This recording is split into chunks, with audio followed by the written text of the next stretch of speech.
In digital Marathi, जनतेच्या हक्काचं व्यासपीठ।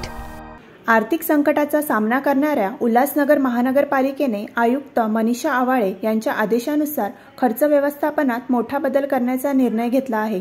विकास कामे, साहित्य खरेदी आणि अन्य आर्थिक प्रस्तावासाठी आता थेट प्रशासक तथा आयुक्त यांची मंजुरी घेणे बंधनकारक करण्यात आले आहे।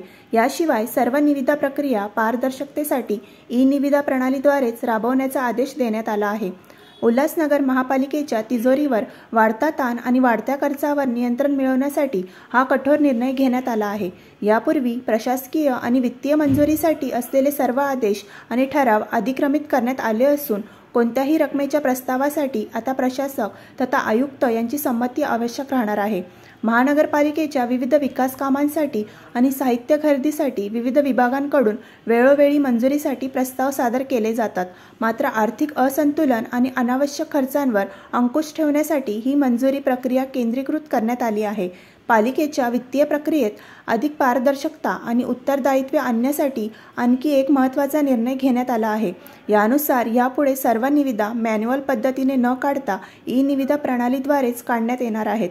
यामुळे निविदा प्रक्रियेत सुटसुटीतपणा येईल, तसेच गैरप्रकार टाळण्यास मदत होईल, अशी अपेक्षा व्यक्त करण्यात येत आहे।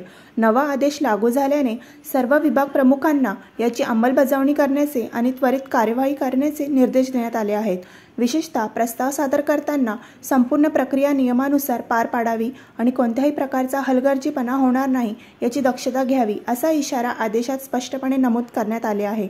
महानगरपालिकेची आर्थिक स्थिती सुधारण्यासाठी आणि विकास कामे अधिक नियोजनबद्धपद्धतीने पार पाडावीत यासाठी हा निर्णय महत्त्वाचा ठरणार आहे। खर्चांवर नियंत्रण ठेवण्यासाठी प्रशासकीय आणि वित्तीय मंजुरी केंद्रीकृत केल्याने अपव्यय रोखण्यास मदत होईल। या नव्या आदेशामुळे महापालिकेच्या आर्थिक व्यवहारात सुधारणा होईल, पारदर्शकता वाढेल आणि शहराच्या विकास कामासाठी निधी अधिक सुयोग्यरित्या वापरणे शक्य होईल, अशी अपेक्षा व्यक्त केली जात आहे।